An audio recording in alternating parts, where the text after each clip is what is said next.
Very good morning. A very good morning to you.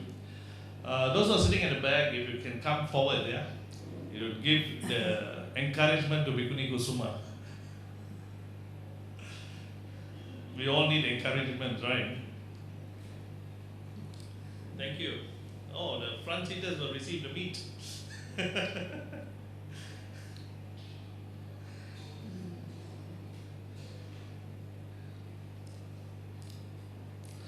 4 years ago, on this day, I think our late Venerable Dr. Kesri Dhammananda was very seriously in hospital in Singapore.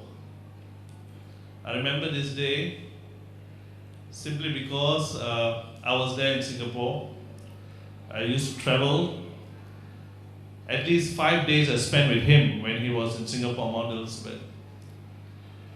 And it was an emotional process because all he thought about during the time, despite the fact that he was not able to speak, he was trying his level best to become better.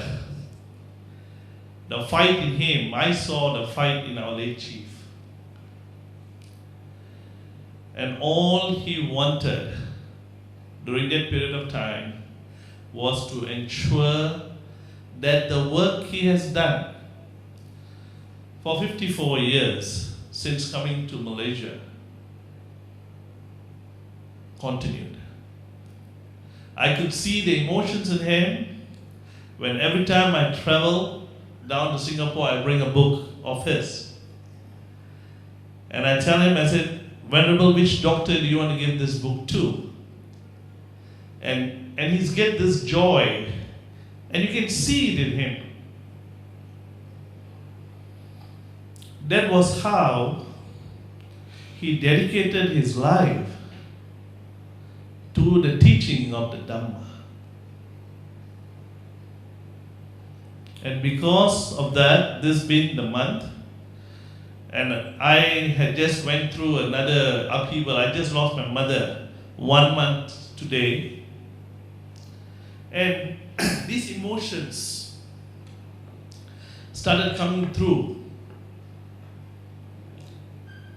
And I was thinking, who would be the best speaker for this month?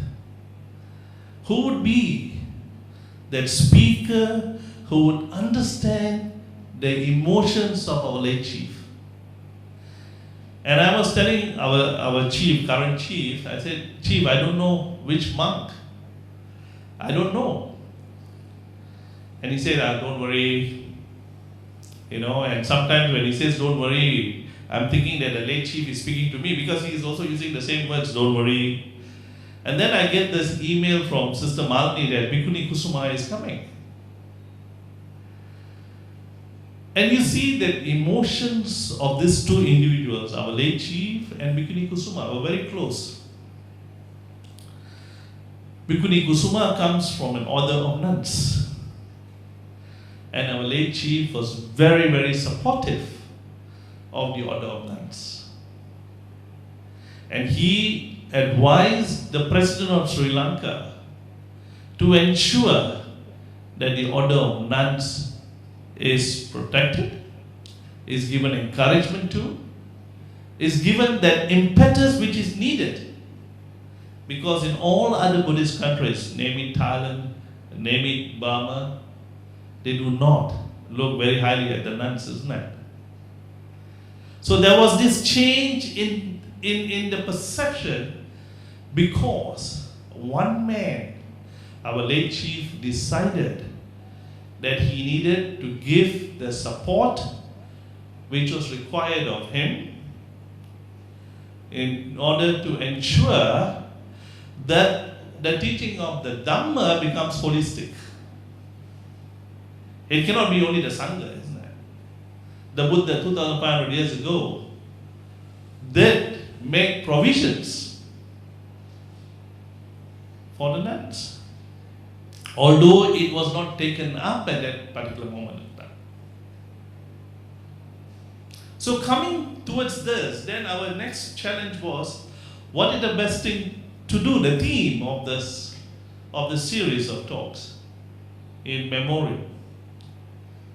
Honor him who is worthy of honor. It just came as a flash, and I said, okay, we will do this. This is how things come. You see, in Dhamma, in Buddhism, we know the five aggregates must come together this night. When Bhikkhuni was outside there, she says, oh, only 3 people. Only 3 people. Very few people today. But in my mind, it took me back about 8 years ago when our late chief was able. We went to Subang Jaya Buddhist Society. And here is our most venerable teacher. And I'm driving him to Subang Jaya, and then I go into the audience, and there were 3 people. And I asked him, I said, Chief, why are you wasting your time? Definitely because I was a radical person. I said, Chief, why are you wasting your time? Only 3 people coming to listen to the Chief Sangha Nayaka of Malaysia and Singapore, collectively, who have done so much of work. Then he said one thing, and it was very clear to me. He said, those 3 people are ready to receive. And that was all he said. Those 3 people are ready to receive. And I didn't know what it meant at that point in time. I said, okay, now you are the chief.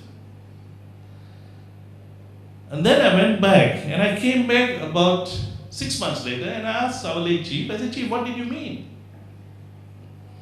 Then he said, the Dhamma as taught by the Buddha are appreciated by people who are ready to receive. And those were the people who will make that decision to be there. And it pondered upon me that is what Dhamma is all about. You must be ready to receive. And that is how our late chief went about. He didn't care about the numbers. As long as he was ready to deliver. And I know when he was going to any talk, sometimes he was sick. But yet he goes. And I asked him why. He said, that's my medicine. And he will say, that is my medicine, to give the talk. And some of you who have been following him would have realized how he walked into this hall and he'll be coughing away, and when he walk out, he'll be laughing. You would have seen that emotions, you would have seen the growth, you would have seen this process. And that process is with us. That is what he taught us. The appreciation of oneself. Understand, that was unique in our late chief. It was unique in him because he was able to see. Every morning, I used to come to the vihara. I used to go to the shrine room, go to the Buddha area, Bodhi area and the pagoda, and then come back and pay respects to him. Then I would go off my work. Then one day he asked me, he said, why is it that you come here every morning at about 7, you go here, go there, and then you come and pay respects to me? And I told him that, I said, Venerable Chief, I said, I come here and pay respects to the 3 objects of veneration. Now I got a 4th one, the stupa of our late chief. I said, I pay respect to 3 objects of veneration. And then the last one I come, I pay respects to you. But I told Chief, before he could say something else, I said, Chief, it is not important to me if you bless me, but it's important to me to pay my respect, because that's what my mother taught me. There was a difference. And I knew Chief looked at me and he says, you are ready. And that's all he said. To me, it is emotional when I come to this this time, this month, because of what we went through with the late chief. It's important. It's important for us to remember his legacy. That's the reason since he left.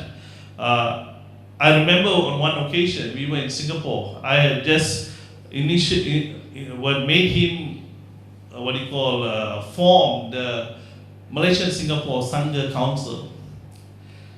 And because the bulk of the monks were coming from Singapore, and you see how compassionate he is, he said, no, there are 3 months from Malaysia, let's go down to Singapore. So we can afford. But for them individually, 21 monks to come down, they have to close their centers, they have to do everything, So we went to Singapore, and after the meeting, we went to one center, the late Venerable Ananda Mangala. How many of you come from Malacca?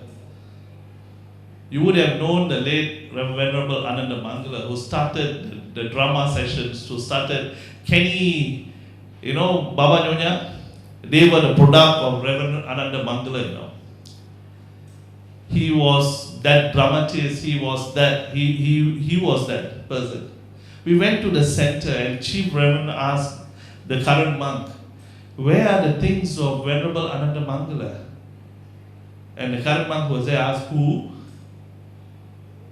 And I looked at Chief and I saw the sadness in him. There was this great monk who has come, who has touched the face of Malaysia, Singapore, but the people who inherited the place have forgotten him. And that was the day when I promised Chief, I said, I will make sure personally that your legacy will be continued. Personally. And that was my personal promise to the Venerable. Today we are here, the 4th year running of the K. Sri Ramananda lecture series. It is because of my promise that I want to fulfill this. And because of that promise, we are able to have the likes of Bhikkhuni Kusuma, Reverend Sila Vimala, who is in town. He will be giving the talks next month. These are all erudite monks and bhikkhunis who are coming down because our late chief has planted the seeds. I always tell everybody, whatever the late chief has done is the raw materials. We have from here to take on and perfect it. And perfect the journey. Bhikkhuni, look around you. Isn't the crowd increasing? Look around you. Isn't the crowd increasing? That's the beauty of our late chief. Okay, so much so about our late chief. Now let's be current. We are honored here today, ladies and gentlemen, to have a distinguished speaker in Bhikkhuni Kusuma. Bhikkhuni Kusuma pioneered the re-establishment of the female Buddhist order and became the first fully ordained Theravada Bhikkhuni in the late 1980s, 1,000 years after the order had died out in Sri Lanka. Since its modern inception, the Bhikkhuni order did not receive support and recognition from all Buddhist monks in Sri Lanka. The Sri Lankan president decided to seek advice from the monks' hierarchy. At the meeting, then Chief Sanghanayaka of Malaysia and Singapore, the late Venerable Dr. K. Sri Dhammananda, reiterated a table needs 4 legs. It's the same like our federal constitution, 4 legs. Buddhism without bhikkhunis is unstable because the fourfold society is not complete.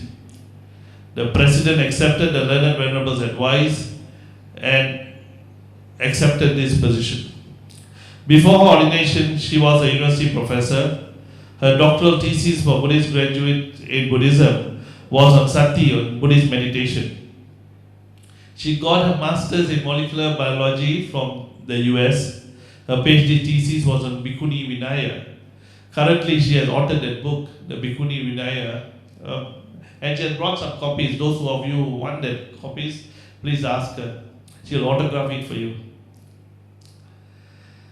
She has authored books on Buddhism and had written many articles for famous Buddhist publications such as Vesak Lipi and Vesak Sirisara. The Venerable travels widely, sharing the Dhamma within Sri Lanka and overseas. She also spends a lot of time planning the training of the newly ordained bhikkhunis in Sri Lanka.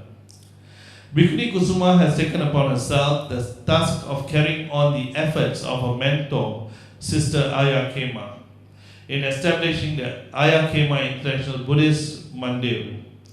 This establishment will be an abode in Sri Lanka for female seekers of solitude, truth, and wisdom through the teachings of the Buddha.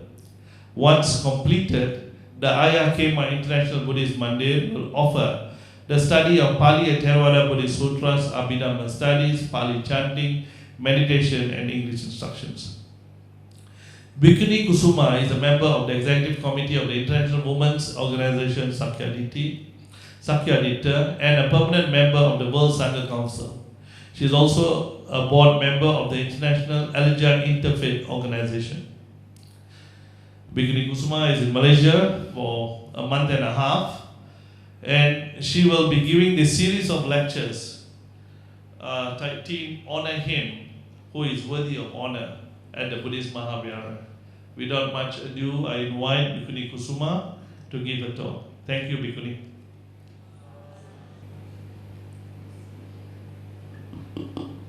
Samanta Chakravalesu Atra Gachantu Devata Saddhammang Muni Rajasa Sunantu Sagga Mukkadam Dhammasavana Kalo Ayam Badanta Dhammasavana Kalo Ayam Badanta Dhammasavana Kalo Ayam Badanta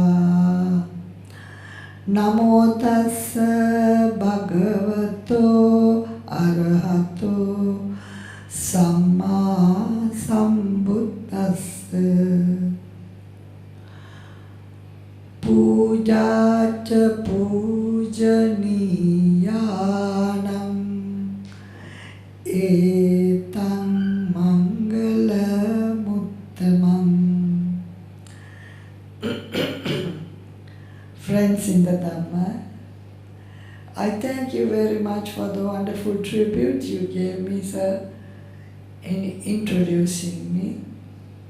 It is a great privilege for me, and I think it's my good merit that I have got this opportunity to speak about a wonderful personality in this world, and that was Venerable, our chief, Venerable K.Sri Dhammananda. So I have got this opportunity to give a series of talks on his memorial lectures, and I congratulate the management for setting up this kind of making it possible for you to be in the Dhamma and remember the great virtues of our late chief. So the topic for today is honor to those that deserve honor. Now, there's so many things to remember. Respect, honor those who deserve. There are some things, and the Buddha says, Puja cha pujaniyanam etam mangala muttamam. It is a great blessing for you to honor those who deserve to be honored. So, we will now understand what is honoring and what is it. Who are those that deserve to be honored? And when you honor, what is the outcome of your act?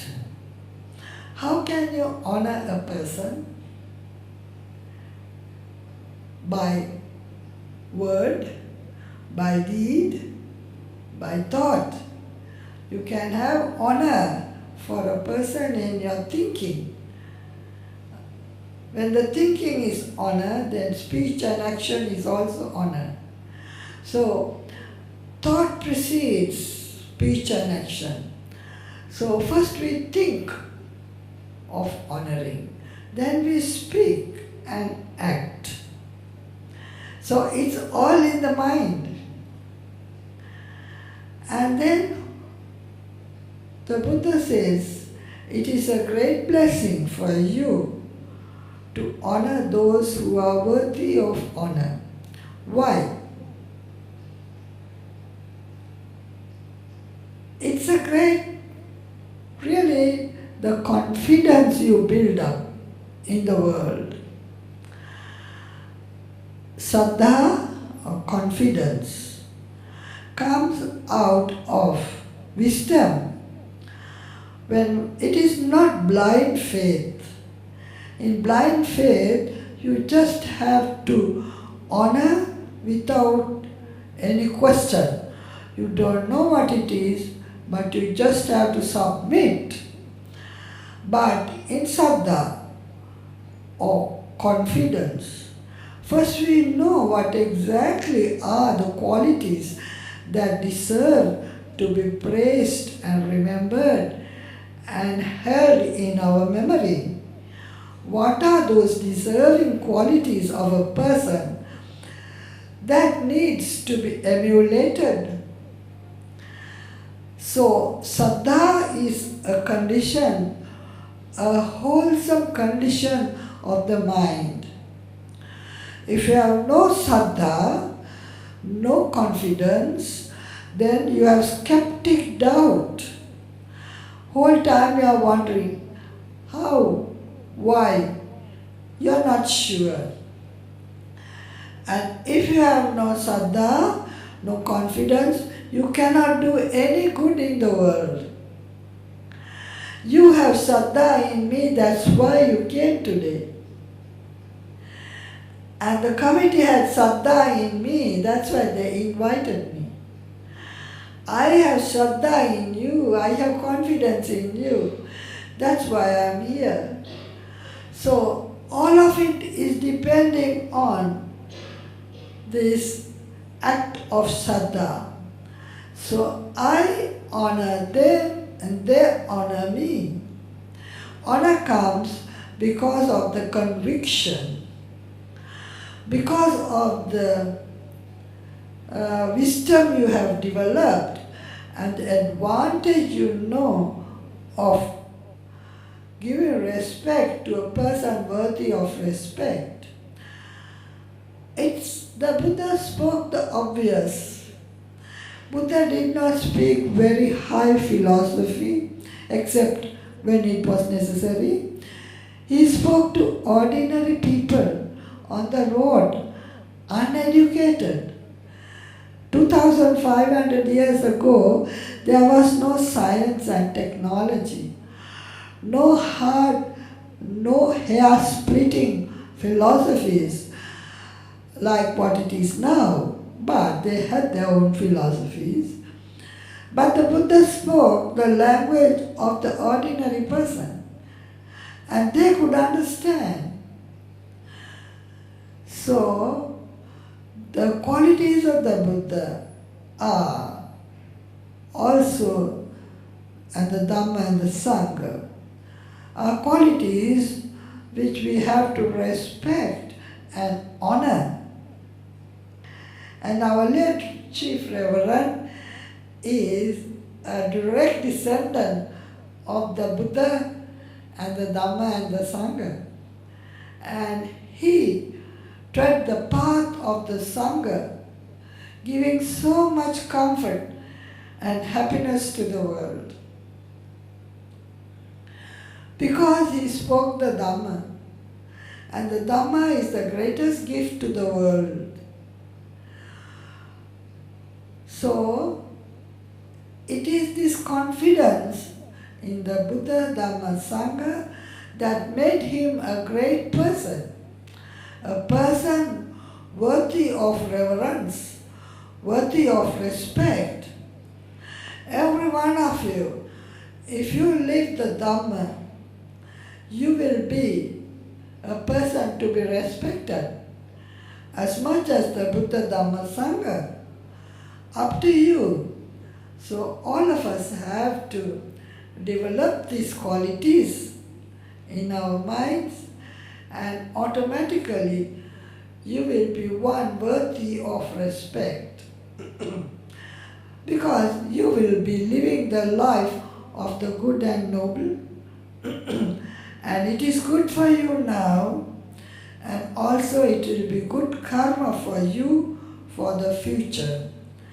And it will be a kind of living a life that is sustaining and ennobling, and one fine day you will reach up to the highest point of Nibbana. There's a little story of a hen. She's incubating her eggs. So when she gives warmth to the eggs day by day, and the little chicks, they develop and they become strong inside, and when they are strong, they can cut through the shell.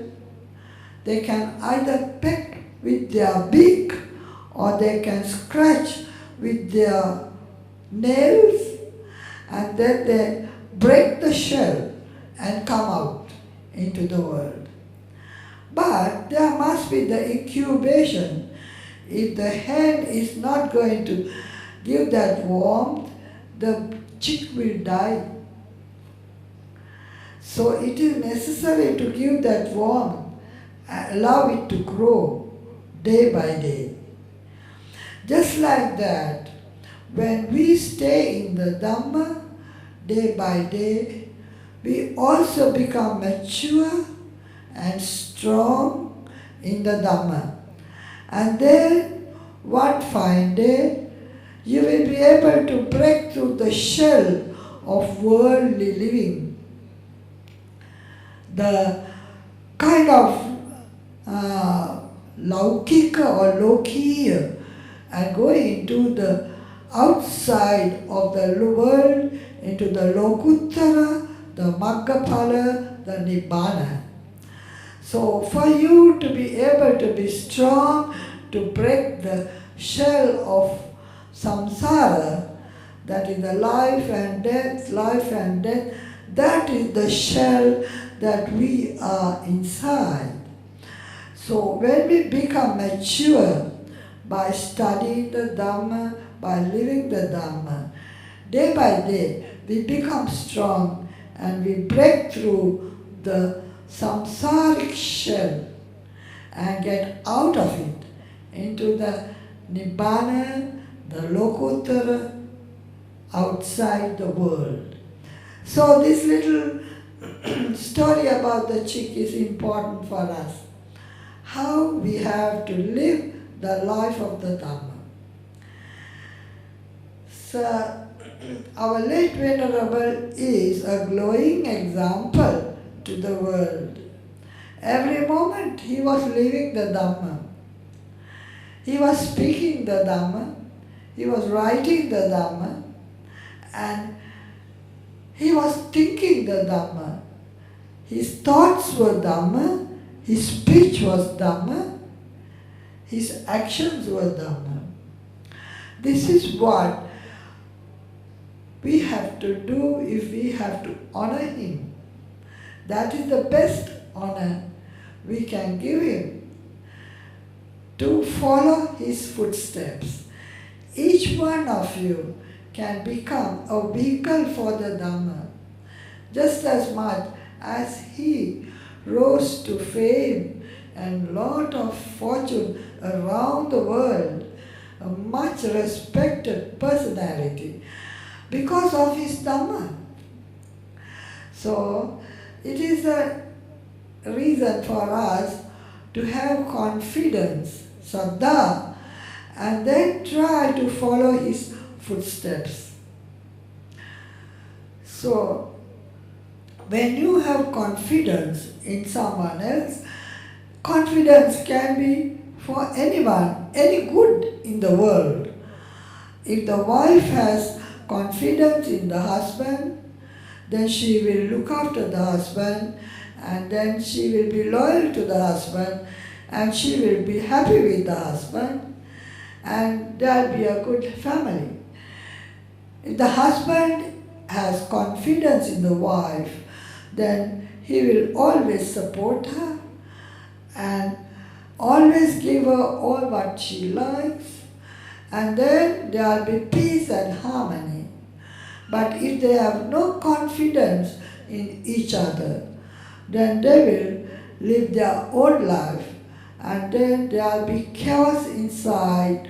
Under the roof, under the same roof, you can't live.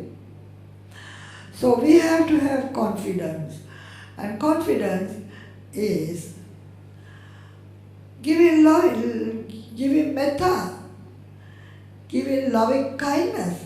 All the Dhamma is embedded inside this. Giving respect, having confidence, is giving life, giving loving kindness, tolerating people. So if the parents tolerate their children and have confidence in the children, then the children will grow normally. For that, the parents must always support the children, just as the husband must support the wife must support the husband, and the children must support the parents, and the friends must support each other. The committee must support each other. Then only they become strong in their confidence, and then they grow. If they don't have confidence, they don't support each other. So very, very important. Giving respect means giving support.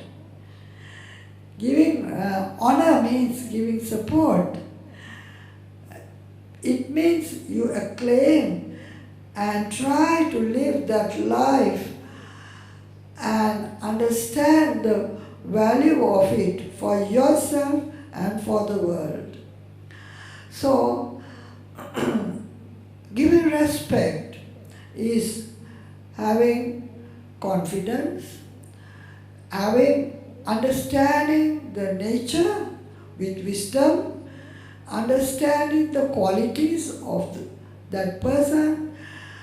Supposing the husband understands the good qualities of his wife. Here's my wife who is working all day, staying inside the house, looking after children, cooking, looking after the house. And then he comes to appreciate her work. And then he comes to respect her. If he doesn't understand the work that is being done, and if he's selfish and only thinking about himself, then he won't come to respect or honor his wife. If the wife does not understand the work that the husband does, the quality of his life, how he is sacrificing day after day, going out to work, and his house, he has no time to sit and enjoy and relax. He has to work every day. So then they each other know the amount of work they do. Then only they come to respect each other. If they know the work only what they do, and they don't want to see what the others work, then you cannot respect each other. I like to ask you a simple question. Normally, do you think of your trouble or do you think of the other person's trouble? Normally. Are you more thinking about your own trouble or are you more thinking about the other person's troubles? Yeah? Huh? Huh? Both? Own troubles. Yeah, that is the problem. If you think of your trouble, then you forget what the others are doing. We have to shift that from yourself, you ego, me, I, mine. We have to shift the focus to the outside. See the good of the others. See the trouble of the others. See the need of the others. That is difficult because you have to give up your ego.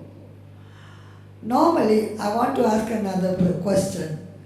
Normally, do you see the faults of others or faults of yourself? Be very honest. Do you see your own fault or do you see other people's fault? Other people's fault. That is the normal thing in life. We have to shift this. We have to keep thinking about our own fault and think the good of others. When you think of the good of others, then your mind is happy.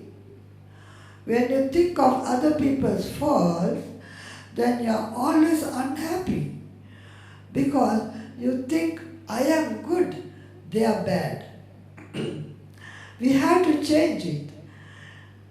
We have to think that they are good.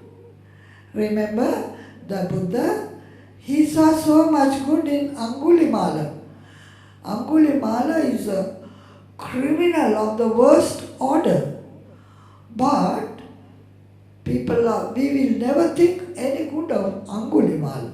But here's a man who has the potential to become an arahant, a final saint. And he is doing such damage to himself and to others. But the Buddha saw that even in this worst criminal, there is so much good. So, when we realize the Dhamma, we see that though people appear to be bad, there is so much good in them. Because good and bad, they arise in the mind. And the mind is changing all the time. Sometimes the mind is with hatred, sometimes with non-hate and metta. Sometimes the mind is with greed, sometimes with non-greed, sometimes with pride or conceit, sometimes humble and kind and generous and forgiving. So the mind is always fluctuating. Mind is not the same. That's why we cannot say a person is bad because he's not bad all the time. When his mind is bad, then he's bad. When his mind is good, then he's good. When his mind is good, his speech is good, his action is good. When his mind is bad, his speech is bad, his action is bad. So we have to realize there is nobody who is totally good or totally bad. That's why we have to understand when the Christians and other religions, they say there is a permanent hell and permanent heaven. The Buddha said no, there is no permanent hell and no permanent heaven. There is nobody who deserves a permanent hell or a permanent heaven because nobody is totally good or totally bad. All of us have our weaknesses. We are bad sometimes. This we have to realize. And then only we can take the correction. It is the Dhamma that points the way. If you know the Dhamma, then you will stop worrying about the world and you will start worrying about yourself. How good am I? And you will not worry the world is bad. If I am bad, I make bad karma for myself and I have to pay the penalty. If others are bad, they make the karma for themselves and they pay the penalty. Now I'm asking you this question. Shall we look after our good and bad karma, or shall we look after other people's good and bad karma? It is good to see other people's good karma. Here, when we have good, we have confidence, when we honor and respect, we only see other people's good karma. We don't see their bad. Then we are happy because all the time our minds are happy and our ego has fallen away. To see the good in others, you have to give up your ego. Me, I, mine, myself, my selfishness. Then only you see others are good. So only a good person can see the good of others. A bad person can only see the bad of others. So we have to be very careful. All the time we have to be good. And that is why we see the good in others. So when we see the good in others, we develop confidence in others. When we develop confidence in others, we come to honor and respect that person. So, when we see the good in our children, then we know the amount of trouble the children are having. They are growing up. They have to earn their money. They have to pass their exams. They have to work their way, get married, buy a car, buy a house, and get on in life. Then you feel sorry for the children. And you try to see how you can support them, how you can help them. So, when you see the trouble of others, do you punish them or do you support them to come out of their trouble? So very often we have to see what is the trouble with the wife, what is the trouble with the husband, with the child, with the friend. Then you understand that they have to be supported, not despised, not thrown, not punished. This is the way the Buddha and the Dhamma works. The Buddha did not punish Angulimala. He only showed him, this is bad. For your sake, don't do this. Because if you do this, you will go to hell. And you will be killed and destroyed by the country. The law of the land will take charge of you. Don't do this. So he only showed how Angulimala can resurrect himself and give up his bad and start a new life. So, when if it is small children, we have to advise them, but that also must be done judiciously. You cannot have anger in your heart and try to correct others. You must have plenty of metta and loving kindness. And then you have to speak the right word at the right time. It must not be harsh or rude. And we cannot correct people, another person, when he is in company, because you will insult him. So you have to remove him and find the right time, right place, and try to make it even with him. And then, with a kind heart, we have to point out the mistake. Son, this is not good for you. For me it's all right. But if you do this, you will get into trouble. So don't do it. For your sake, don't do the thing.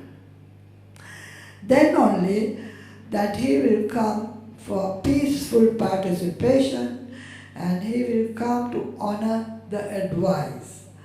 But if you have anger in your heart and speak wild, loud tone and speech, they will not come for peaceful participation. So the Buddha, we have to understand how to, he said, how to honor people. So when people do the wrong thing, we must be very careful how we point out that. It has to be kindly done in a tone that is easy and acceptable to that person. Otherwise it does not work.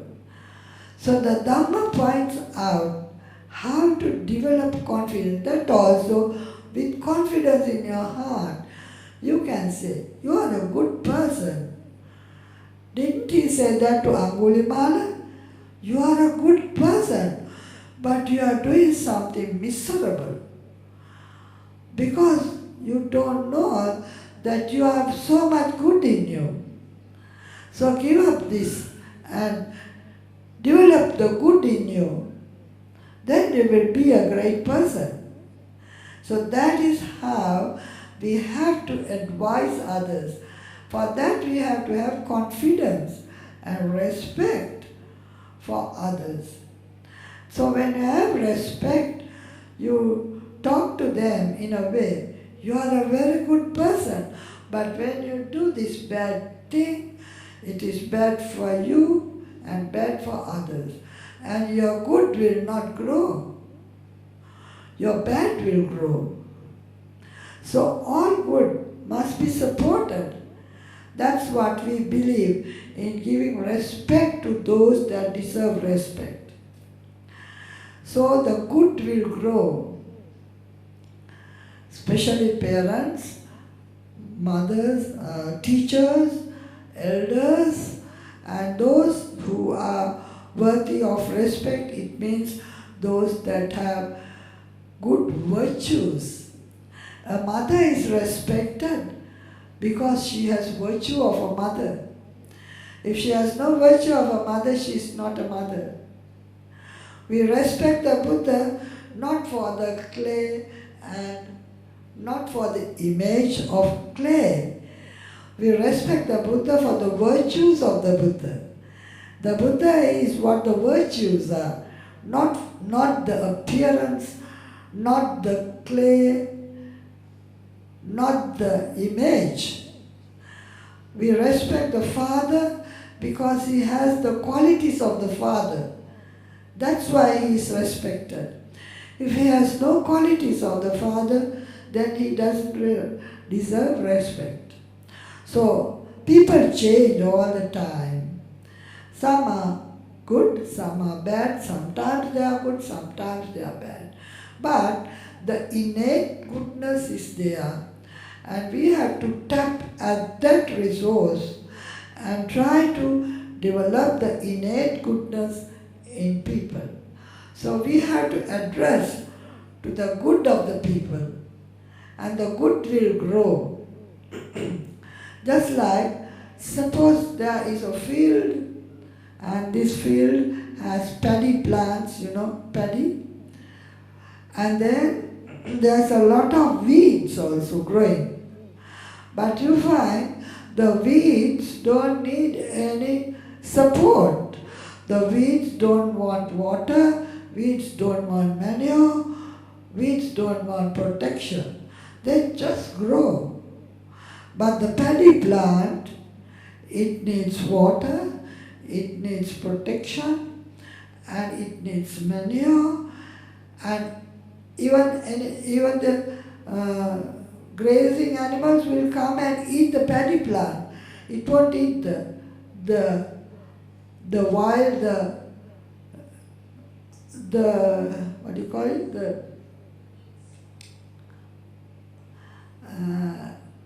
The weeds. They won't eat the weeds, they will eat the good plant. So you see, the good is difficult to grow. Good is difficult because good needs support. Bad is like the weed. It just grows whether you support it or not. But the good is like the plant, the paddy plant. It needs support, caring, nurturing, and helping to grow. So when we support the good in the world, that is respecting those that deserve respect. Honor those that deserve respect. That means we support the good in the world. Now I want to ask you a question. Supposing in your household there are familiar situations. We do so many good things, maybe 100 good things. Do you see the 100 good things, or do you see the one bad thing you have done? What do we normally see, the bad thing or the 100 good things? People are doing so much good, but once in a way they do a mistake, they do something wrong. Do you see the wrong or all the good? See how the mind is adjusting because of the ego. You don't want to recognize all the good. But the ego says, I am good, they are bad. So you always look at the bad thing. So we have to change this. We have to forget all the bad things. Even if there are 100 bad things like Angulimala, and have one good thing, we have to support that one good thing. Then that good will grow. So it is the opposite of our normal thinking and action and our speech in daily living.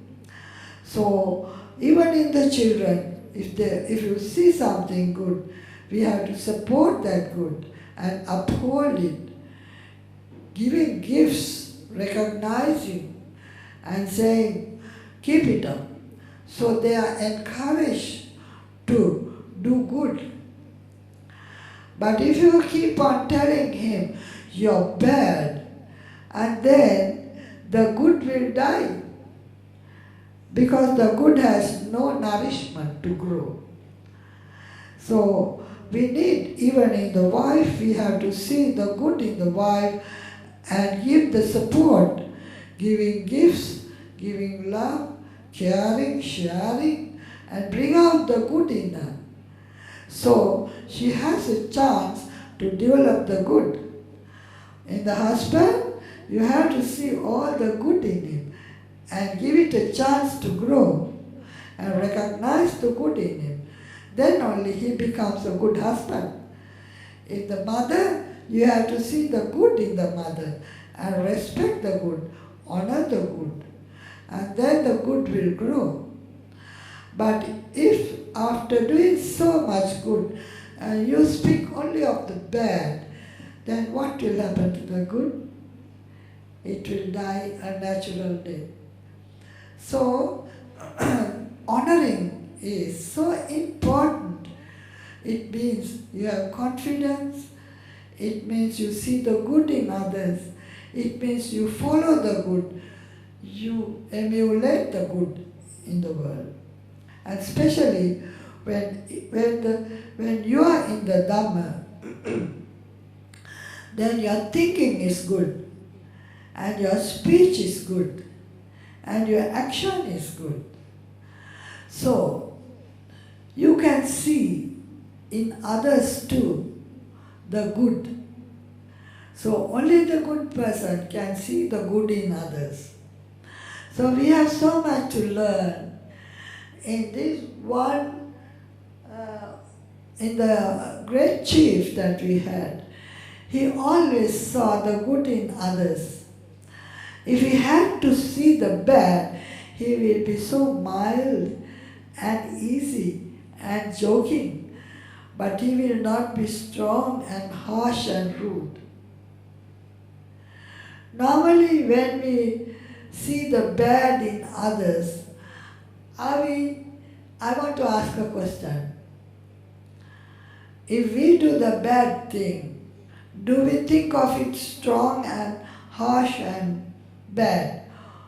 Or if you see the wrong thing in others, do we see it as wrong and bad and harsh?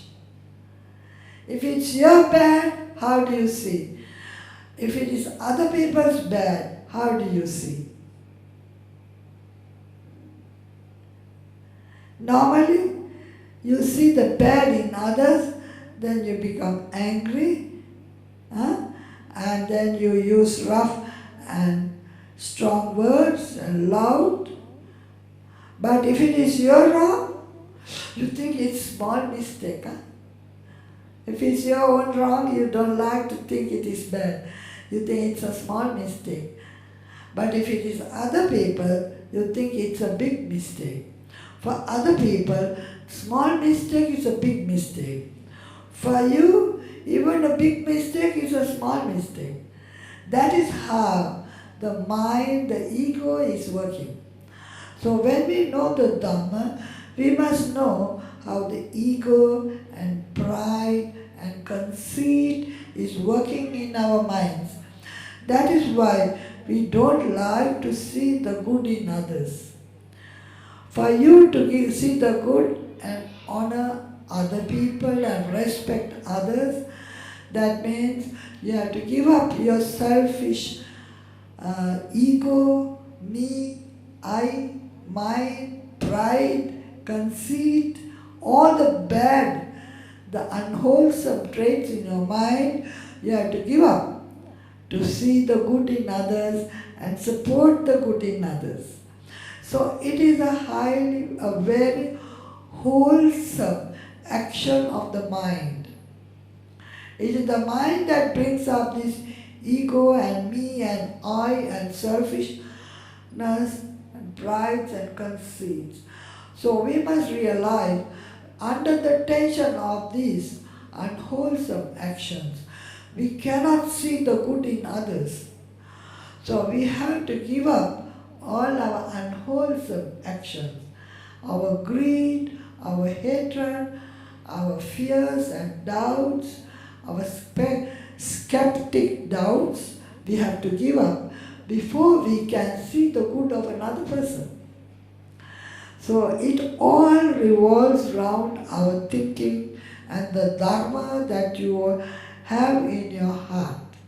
The more Dhamma you have, the more good you have, the more generous you become, the more forgiving you become, the more loving you become.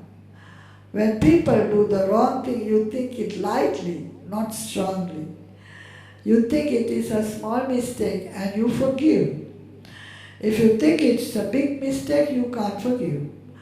So when others do wrong, we have to learn how to forgive. Then only confidence can grow. Normally, what happens is people get angry. Even they will read the newspaper and see something wrong done 1,000, 5,000 miles away in another country and they get angry. What's happening? They are wasting a lot of good energy. They are creating bad energy by themselves, by getting angry.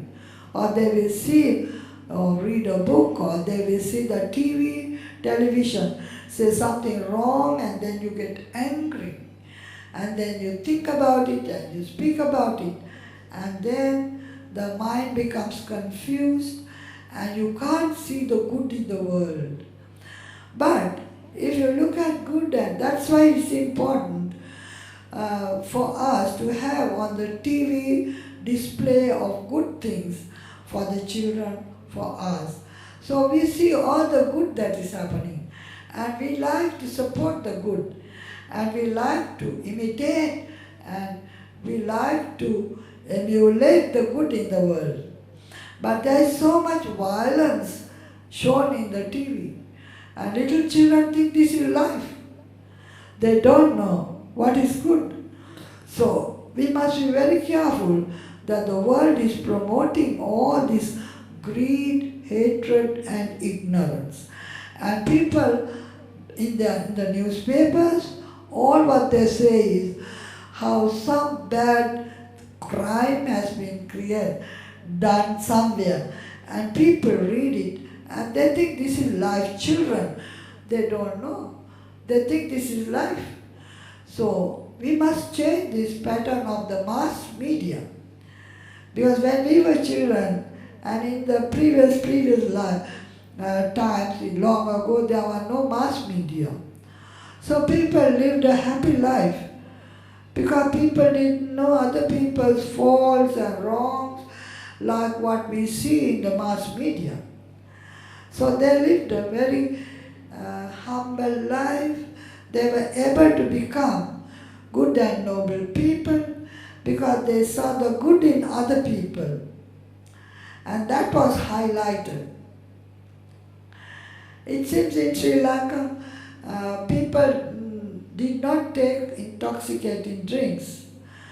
If they took, it will be undercover hiding. They don't want to do it in public because they will be sanctioned and the public will say, you're bad. So the mass media, the society, all of it has an influence on the mind. If they see all the misery, you think that that is life. That is not life. People do the wrong thing and they think it's normal. It is not normal. I had one of my laborers in my center. He's always telling lies. And then I tell him, why are you telling lies like this? So he said, it's normal. For I'm a human being. And then he takes drinks. And he says, it is normal. I'm a human being. I said, no, you are not a normal human being. You are a bad human being. Because they think it is normal to get angry. It is not normal to get angry. The Buddha and the Arahants, they never get angry.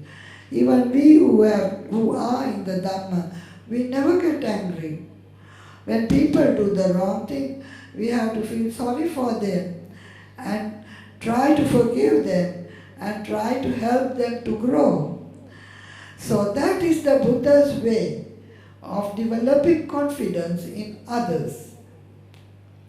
So if you think it is normal and natural, then you will never grow, you will never change. It is not normal to get angry. It is not normal to become selfish.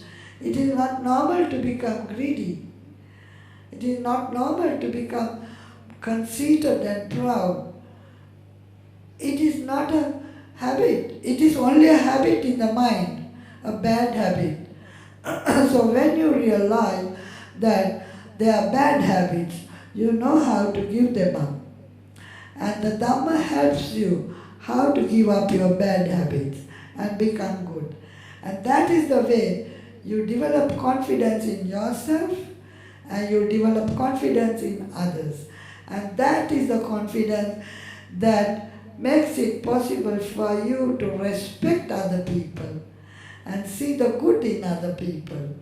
So for that, first we have to get rid of all our bad habits. Because bad habits are second nature and they become your character. If you don't get rid of them, they become your character by use. It becomes your habit, and then again and again you succumb to it and you don't know how to come out of it. So when you recognize your bad habit, we have to learn that it is a bad thing and we have to give up. And only a meditator can do it very skillfully, because at a mental level you recognize the anger and get rid of it.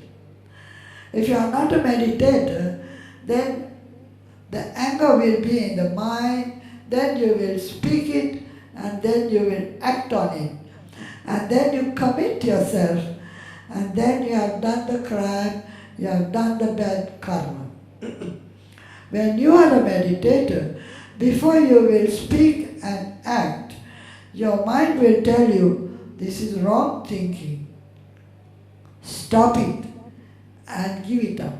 So before it can become a major disaster by speech and action, the anger is given up at a mental level. So there are many things you can talk about how to develop and respect yourself and respect others. So people worthy of respect are those that have good qualities, where their heart is full of dharma. When the heart is full of adharma, unwholesomeness, they are not worthy of respect. So the Buddha, the Dhamma Sangha point out the goodness to the world. So it is up to us to learn the Dhamma, to live the Dhamma, and practice the Dhamma, do meditation, and see how we can evolve the good in in ourselves, and how we can help the good in others to grow. So that is what Dhamma, what we can understand by respecting and honoring those that deserve respect. So we have to come out of our defilements and cultivate the good. And that is what the Buddha always said. And it is the highest blessing. Pujacha pujaniyanam etam mangala uttamam. It means those, you honor those who deserve honor. That is the greatest blessing for you and for others. Thank you very much. I have to go at very soon, because there is another talk in the at Rupa's Dana ceremony, and I think I will have to go soon. Yeah. Okay. I think you agree with me. Yes, the Bhikkhuni Gusmara really deliver very clear and insightful Sunday Dhamma talk for today. Yeah. So I think we say again big sadhu to Bhikkhuni. Yes. Sadhu, sadhu, sadhu. I think give you a few questions before we finish our Sunday Dhamma talk. Any question for brother and sister regarding to this topic? If you would like to ask Bhikkhuni to clarify for your doubt, anything, please come forward. There is not much time. Please come forward soon. Oh yes, please. You come and tell me. I can't hear properly. Say it loud. You tell me. You can use this. No, I don't hear from there. Venerable Bhikkhuni, welcome back to Malaysia. Welcome back. You were here last year in December, and I had the joy and the very special chance to take the 8 precepts with you. Okay. Yes. My question to you is to see the good in others, to see the good in others. And you also talked about husband-wife relationship, the wife to see the good in the husband, and the husband to see the good in the wife. Yeah? If you have a situation where you have a husband that does a lot of good, but also do naughty things. Naughty things. Like, for instance, if you have a good husband, but this good husband also likes to have girlfriends, okay, outside of marriage, and maybe to the extent of breaking the third precept. As you know, the third precept is that you should, yes. So in a situation like that, how normally the wife, even though the husband brings back money, good house, comfortable living, pay for the children education, it's very hard for the wife to accept this one thing. How then should the wife handle a situation like this? Well, this is a special situation. I was speaking of the general situation. When it is a special situation like that, there are many ways you can think. One is you can think, according to karma, I must have done some wrong to deserve a husband like that. I must have been very bad in my previous lives, and that is why my husband is not loyal to me. You can think like that. That can help you a little bit. Also, I remember a small story what Venerable Singh Yung told a certain woman who had this problem. Venerable Singh Yung is a great master in Taiwan. So the woman came and said this same kind of story to him. He merely said, "You're a bad wife. You don't treat your husband nicely. That's why he's going out to look for other women." He just went on telling all those things. I don't know how far it is true. But the woman took this advice, and ever since, she was trying to make this husband happy.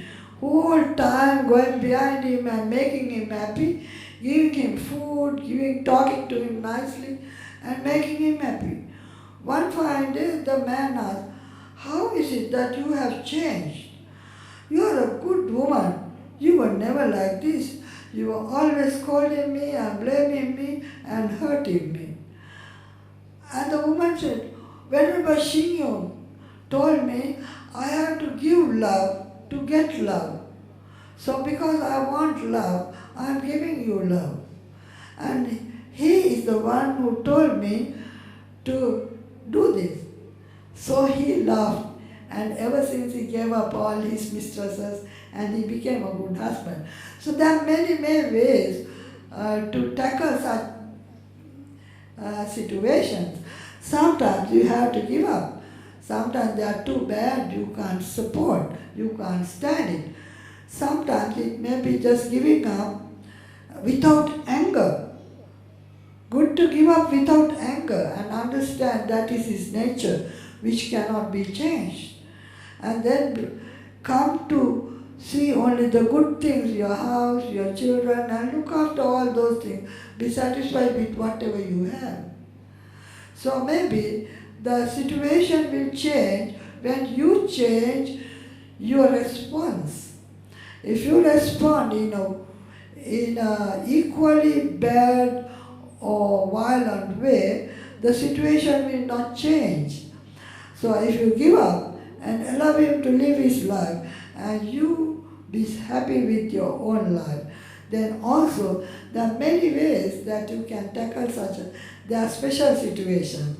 I was only talking of the general situation. Okay? Thank you. Okay. Sadhu. So, if and no more questions, so we thank you very much, brother and sister in the Dhamma. And for the next week, Sunday Dhamma talk, there will be no talks, for the next Sunday Dhamma talks. Okay.